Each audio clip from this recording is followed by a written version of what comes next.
chicos e chicas, bem-vindos à la classe de espanhol de hoje. Professora Leda Gênia aqui na área do hashtag Fique em Casa Aprendendo. Pois é, canal 10.2, TV Educação, todas as sextas-feiras tem aula de espanhol. Ah, professora, como é que eu sei dessa programação? Nos acompanha lá no segue, curte, compartilha, comenta lá no Instagram, @plataforma Gonçalves Dias, que lá tem toda a programação da TV Educação para vocês. Não é só aula TV Educação, galera, tem muito material bem bacana lá para vocês, até filmes. Então, não fiquem sem assistir a TV Educação. Se você quer nos acompanhar pelo YouTube, também tem a plataforma Gonçalves Dias no YouTube. E ainda assim, se você prefere nos acompanhar no Spotify, acompanha lá os podcasts no hashtag Fica em Casa Aprendendo. Não deu em nenhuma das três plataformas que você pode nos assistir, nos ouça na Rádio Timbira, 1290 MHz, todos os dias, das 16 às 17, de segunda a sexta. Ah, professora, mas ontem não teve. Teve jogo, então quando tem jogo de futebol nesse horário, qualquer programação extra, você pode não assistir, mas não ouvir, mas no dia seguinte tem a continuidade do programa. Então, galera, não tem desculpa, você que está voltando para a escola agora, a plataforma é um suporte para vocês, tá certo? A plataforma é um suporte. Não pode só assistir a plataforma e não assistir a aula do professor. Não pode só assistir a aula do professor sem dar uma passadinha aqui para tirar dúvida na plataforma, tá certo, galera? E hoje, vamos ver o que nós vamos aprender? Acho que nós vamos continuar estudando sobre o alfabeto e a formação de palavras. Vocês acham que a gramática da língua portuguesa é muito diferente da gramática da língua espanhola? Não, a espanhola é um pouco mais complexa, tá? Em algumas partes, mas não é tão diferente. Então, nós também temos formação de palavras. Não temos palavras como justaposição, composição, que nós encontramos na língua portuguesa, mas nós temos os prefixos, e é isso que nós vamos focar hoje aqui, nesses prefixos. Então, os prefixos escrevem-se juntos, colados à palavra base que eu acompanho.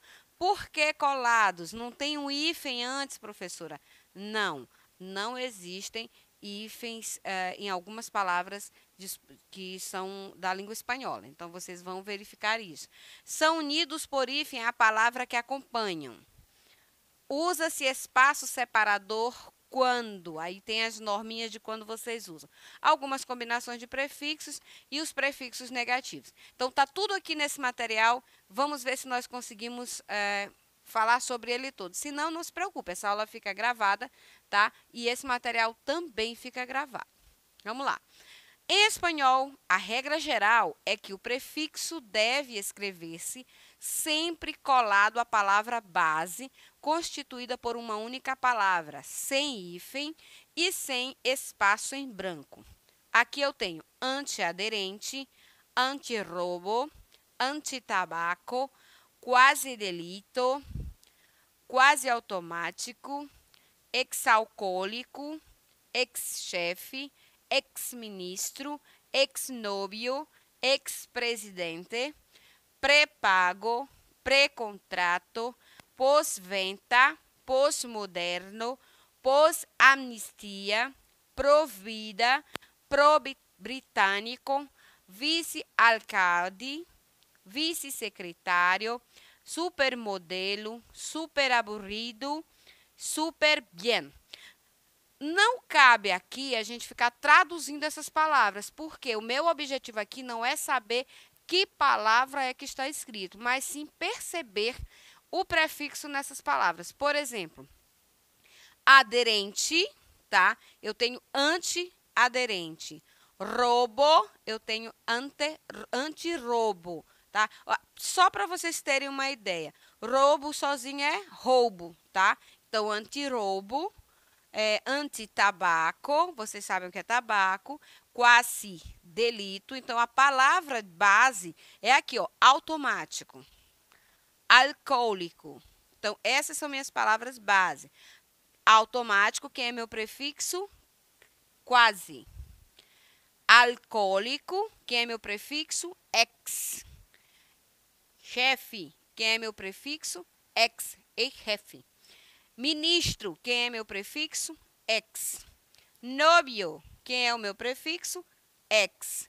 Presidente, quem é o meu prefixo? Ex. Vamos mudar de prefixo para a palavra base. Pré-pago. Pré-pago. Quem é a minha palavra base? Pago. Pré-contrato.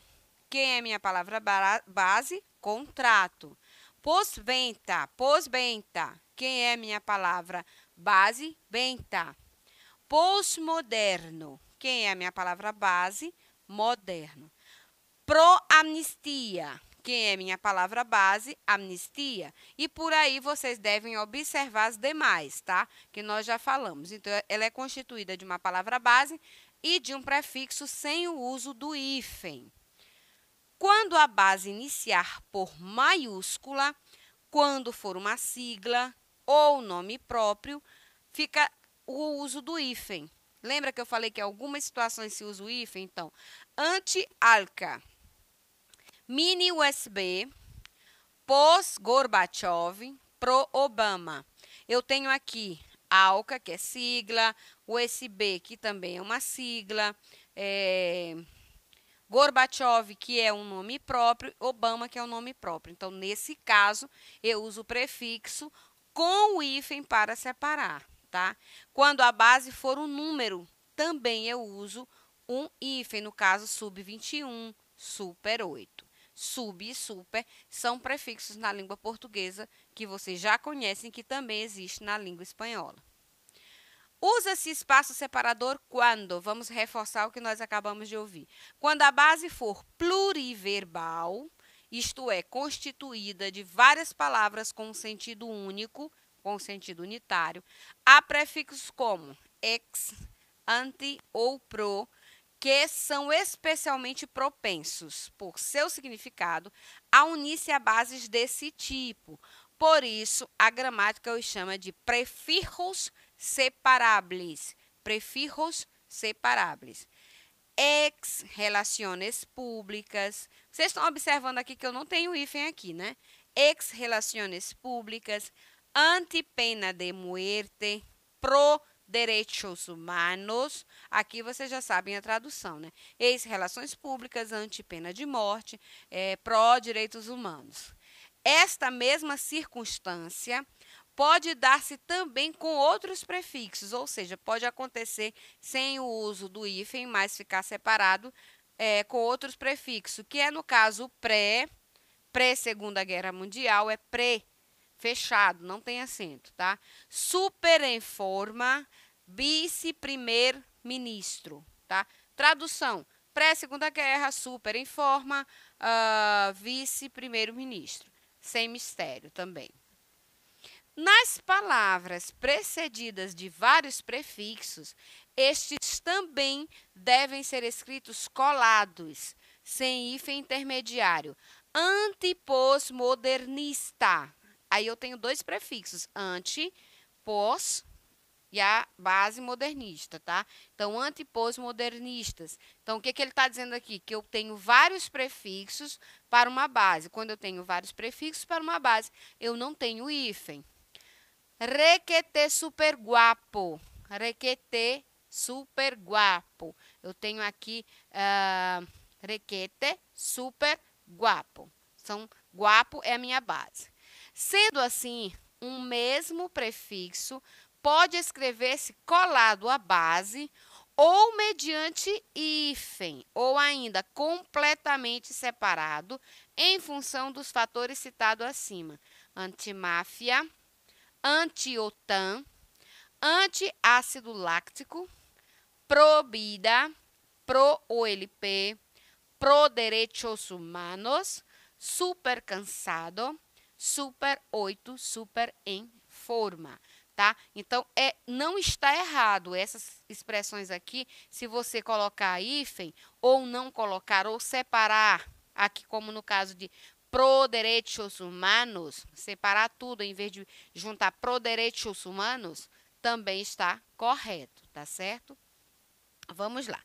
A partir da edição da ortografia de 2010, o prefixo ex, que antes escrevia-se separado da palavra base, foi submetido às normas gerais que regem a escrita de todos os prefixos e, portanto, escrever-se-á unido à base se esta for univerbal. Então, ex-rugador, ex-nóbio, ex-presidente. Por isso que lá no primeiro slide elas já estão da forma atual da gramática, tá? Já estão juntas à base. Antes elas eram escritas separadas, sem hífen, mas separadas.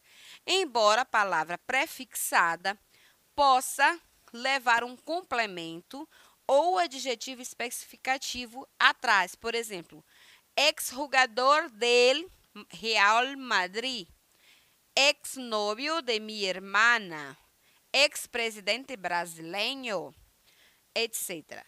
E será escrito separado da base se esta for pluriverbal. Ex-cabeça raspada. Eu tenho dois termos, cabeça e raspada.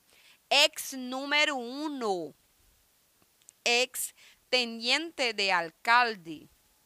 Ex-primeira dama. Então, nesse caso, eu ainda posso usar a regra anterior de escrever ex, que é um um prefixo separado, porque ela é pluriverbal a palavra, eu tenho duas palavras. Então, teniente de alcalde, eu tenho dois termos aí, duas bases. Prefixos negativos. Muito bem. Os prefixos negativos estão presentes em praticamente todos os textos que lemos e interpretamos, tá? Então, o prefixo é um tipo de morfema que modifica o sentido ou o significado da raiz de uma palavra. E esses prefixos, os prefixos negativos ou de oposição, servem para inverter o sentido da palavra que se une a tal prefixo. Costumam ser utilizados para economizar palavras, ou seja, para dizer algo com menos texto. Gente, isso aqui é um recurso muito utilizado. Lembra da nossa aula de registros formais e informais? Pois é, ele é muito utilizado de maneira informal. Quando eu quero suprimir a palavra, eu quero reduzir a palavra, eu quero falar muita coisa em pouco espaço de tempo. El que piensa positivo ve lo invisible, siente lo intangible e logra lo impossível. Nossa, aqui eu tenho um exemplo de prefixo negativo, tá? Impossível é a palavra que está aqui destacada como um exemplo de prefixo negativo, né? Tem que pensar positivo e tal, aquela coisa bem aqui, ó. El que piensa positivo ve lo invisível, siente lo intangible e logra lo impossível. Então, aqui, ó. Os principais prefixos negativos são, ali naquela imagem eu destaquei apenas, está destacado, aliás, apenas a palavra impossível, que é a palavra que tem aqui de destaque do prefixo negativo. Então, vamos conhecer quem são esses prefixos negativos. An significa o contrário de. Aí eu tenho um exemplo aqui. Atípico e anormal. Tá? Esse A aqui significa o contrário de. Anormal. O que significa anormal? Qual é a semântica de anormal? Né? É uma pessoa ou algo que não está normal. Então, eu não vou dizer não normal, eu vou dizer anormal. Meu prefixo a, ele significa negação. Tá? Anti significa contra. Exemplos: antissistema, antigripal. Contra a gripe, contra o sistema. De e diz significa oposto ou privativo. Ah, por que, professora, que tem geralmente duas suposições, uma para o oposto, outra para o privativo? Qual das duas é a mais correta? As duas são corretas. O que vai me dizer qual das duas eu vou utilizar, qual significação eu vou levar, é o contexto em que a minha palavra, que possui um prefixo, um desses três prefixos, está inserido. Então, como exemplos, eu trouxe aqui desleal, decrescimento e discontínuo. Aí eu vou entrar aqui no nosso exemplo lá da nossa imagem. In e in. tá? A pronúncia é a mesma, só que eu tenho in com M, in com N. Se você observar, o M, ele é uma letra labiodental, né? M, ela fica aqui, presa nos dois lábios. Então, im, in. O N, ele é linguodental, tá? N, então ele fica a língua nos dentes. Então, ao ouvir e tiver dúvida se esse in é com M ou com N, tá? Então, pronuncie a palavra corretamente. Impossível, por exemplo. Intacto, tá? Então, vai dar a diferença para você não escrever errado. Significa o contrário de. Olha como eu tenho an também que significa o contrário de. Isso altera alguma coisa? Não, apenas eu tenho que observar a palavra que eu estou lendo. Aí eu tenho aqui ilícito, impossível e inutilizar, tá? Contra também significa o contrário de. Como exemplos eu tenho contra-ataque e contrapartida. Vamos lá. É provável, há uma probabilidade, que o prefixo negativo, por excelência, seja des, tá? Então, quando nós vemos uma palavra que começa com des, a gente automaticamente já se remete ao prefixo quando a gente vê que é uma palavra nova, que ela tem uma base mais um prefixo. Vamos ver se é assim mesmo que acontece? Pois é, o prefixo negativo, por excelência, seja des, pois permite a criação de um grande número de palavras derivadas que denotam ações, situações ou propriedades opostas às expressadas pela sua base. Quando participa da formação dos substantivos, este prefixo é interpretado com sentido negativo. Já com os verbos, pode indicar ausência. Então, olha a dica bem aqui. Fique atento quando o prefixo vai participar da formação do substantivo. Por quê? Ele é interpretado com um sentido negativo. Já com os verbos, ele pode indicar ausência, tá? Aqui eu tenho uma outra imagem para vocês e que diz assim: la desigualdad social es más violenta que cualquier protesta. La desigualdad social es más violenta que qualquer protesta. Então, a desigualdade social é mais violenta que qualquer protesto. Aqui é uma questão, é um exercício para vocês, tá? É uma questão da Universidade de Minas Gerais, tá?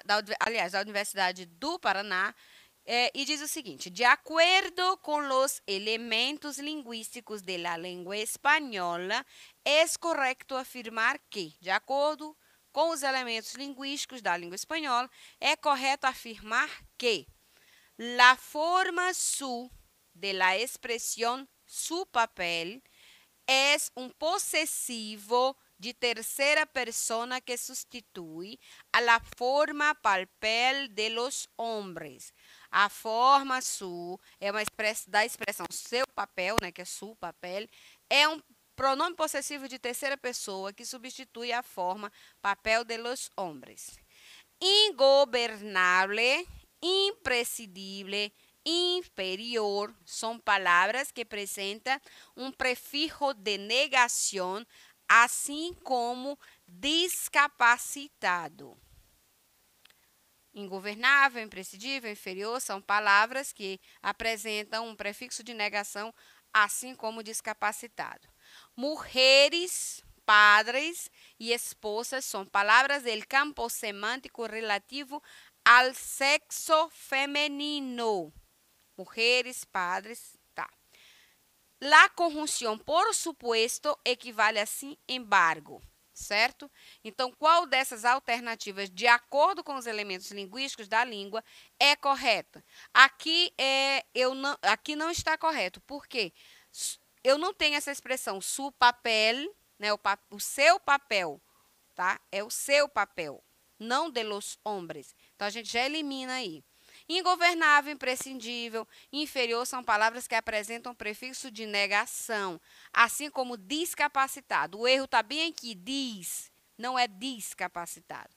Mujeres, padres e esposas são palavras do campo semântico relativo ao sexo feminino. Bem aqui a gente tem a resposta correta. Padres, eu me refiro a pais, tá? Então, é isso aí, galera. Hasta luego.